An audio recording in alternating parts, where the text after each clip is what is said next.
Olá, alunos do terceiro ano, tudo bem com vocês? Espero que sim, que estejam bem, estejam se cuidando e a família de vocês também, ok, pessoal? Eu sou a professora Suélia e hoje então nós vamos estudar a nossa aula de número 2 da disciplina de ciências. Vamos ver sobre o que nós vamos estudar. Então, nesta aula, nós vamos estudar sobre a célula como constituinte básico dos seres vivos. Por que então que a célula é o constituinte básico? Porque é a partir dela que as outras células, os tecidos, os órgãos, todo o nosso corpo se constitui. E aí nós vamos ver sobre alguns outros seres vivos também.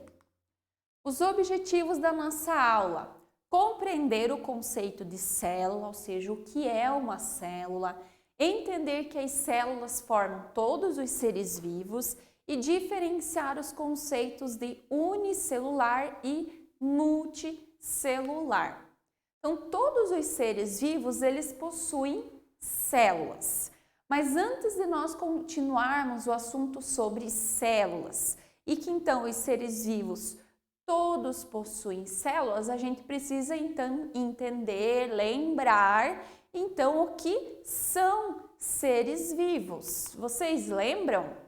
Algumas das principais características dos seres vivos. Eles nascem, crescem, podem se reproduzir, ter filhos ou frutos e morrem.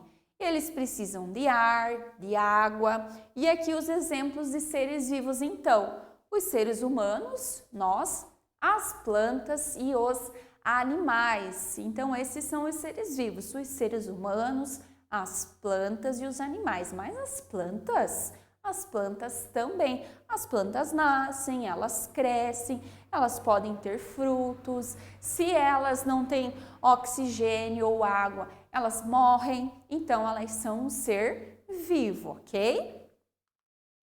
Agora que já relembramos o que são os seres vivos, vamos voltar ao tema da nossa aula, que são as células.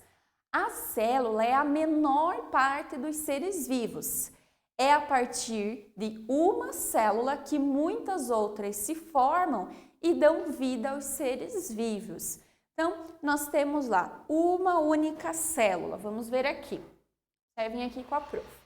Uma célula. A célula é muito pequenininha, muito menor que esse pontinho que eu fiz aqui, ok? A célula... Então, quando nós temos várias células, que nós vamos ver como que se chamam os seres vivos que têm várias células, elas formam um tecido, ok? Então, aqui nós temos uma célula. Várias células vão formar, então, um tecido. O tecido... ele então vai formar, um órgão. Pode ser o pulmão, o coração, o estômago, o intestino, enfim, vários órgãos que nós e os animais possuímos, ok? Esses órgãos, então, eles formam sistemas. Pode ser o sistema digestivo, o sistema cardiovascular, ok? Os sistemas do nosso corpo que fazem, vários órgãos juntos, então formam sistemas que fazem o nosso corpo funcionar, ter as funções que ele tem, ok? E aí esses sistemas todos juntos, eles formam um organismo. E aí são então os seres humanos e os animais, ok? Então, uma célula, quando temos mais de uma célula, várias células juntas, elas vão então formar o tecido. O tecido vai formar um órgão. Quando nós temos então mais de um órgão, nós vamos ter o sistema. Pode ser nosso sistema respiratório, nosso sistema cardiovascular, ok? E aí, então, todos esses sistemas juntos vão formar um organismo. Aqui a prof desenhou, o Zé Palito, para a gente, então, entender que esse organismo, então, será uma pessoa. Todos esses sistemas juntos vão constituir, então, um ser vivo. As células, elas são muito pequenas. Não conseguimos enxergá-las sem a ajuda de lentes especiais.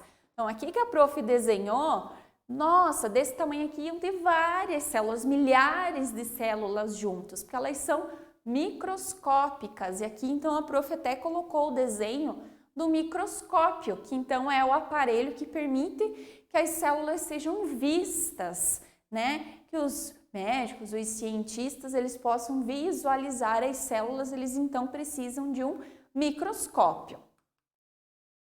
Alguns seres vivos possuem apenas uma célula e alguns possuem várias células. Então aqui como nós vimos, né, que a partir de uma célula a gente forma, né, outros tecidos, órgãos para então chegarmos em um organismo. Há seres vivos que têm apenas uma célula. Será que os seres humanos possuem só uma célula? Não, né? Nós já vimos aqui que não. Vamos ver então quais são esses seres vivos que têm apenas uma célula. Então, unicelulares são os seres vivos que possuem apenas uma célula. Esse é o nome dado então para aqueles seres vivos que têm uma célula. Eles são então unicelulares. Exemplos: bactérias, alguns fungos, algas e protozoários, ok? Então, esses serão os seres vivos que são unicelulares. Também são seres vivos muito pequenos, né? Microscópicos também. E são, então, pouco desenvolvidos, eles não vão ter órgãos e sistemas, certo? Porque, então, eles possuem apenas uma única célula. Nós vamos ver em aulas seguintes bem específico sobre cada um desses seres unicelulares. Nós vamos ver sobre a bactéria, nós vamos ver sobre os protozoários, sobre os fungos, mais para frente no decorrer do ano, ok?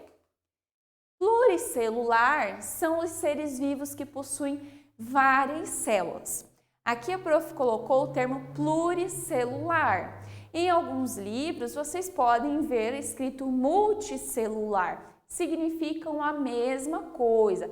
Eles, então, querem dizer que são os seres vivos que possuem várias células, ok? Talvez vocês encontrem escrito um pouquinho diferente, mas o conceito, a ideia é o mesmo, que são os seres que têm várias. Se tiver só uma, é unicelular. Então, uma. E se tiver, então, mais de uma, então, eles serão pluricelulares. Exemplos, então, os seres humanos, animais e plantas. As plantas também são pluricelulares, elas têm mais de uma célula, certo? Então, aqui a gente tem alguns exemplos, alguns desenhos de animais pluricelulares, de seres, né? Nem só animais, porque nós temos plantas também, né? Então, seres pluricelulares, que são aqueles, então, que têm várias células. Então, o tecido. Então, aqui nós temos, né, aumentado muitas e muitas vezes para a gente conseguir, então, ter essa imagem, certo? Então, aqui nós temos representado cada círculozinho desse uma célula. Então, aqui nós já sabemos que para o ser vivo ter um tecido, ele precisa ser pluricelular, porque senão ele não vai conseguir formar um tecido com uma única célula, certo? Então, várias células juntos formam um conjunto que chamamos de tecido, que nós vimos aqui no comecinho da nossa aula. Então, aqui nós temos representado, né? Os círculozinhos são as células que juntas elas formaram, então, esse tecido. E esse tecido vai dar origem aos órgãos, que vão fazer parte de sistemas, que vão compor, então, um organismo completo. Ok, pessoal? Então, na nossa aula de hoje, nós vimos sobre as células, certo? Os seres vivos, então, todos possuem células. O que são os seres vivos? Animais, plantas e os seres humanos. Todos aqueles seres que têm vida, ok? Então, aí nos seres vivos nós vamos ter os unicelulares, que são os que possuem apenas uma célula, e vamos ter também os pluricelulares ou multicelulares, que são os seres vivos que possuem várias células. E a célula, então, é a menor parte de um ser vivo. É a partir dela que todo o resto, né, o tecido, os órgãos, sistemas e assim por diante, vai se constituir. Ok, pessoal? Qualquer dúvida, voltem os nossos slides, assistam a nossa aula novamente, pesquisem sobre o assunto se vocês acharem necessário. Se às vezes vocês têm alguma curiosidade que surgiu durante a aula e que não foi respondida, vocês podem pesquisar também. No livro didático de vocês também, vocês vão encontrar mais informações. Ok, pessoal? E depois vocês vão lá na nossa plataforma e realizam a nossa atividade com muito capricho, ok? Então, vejo vocês na nossa próxima aula. Se cuidem e até mais!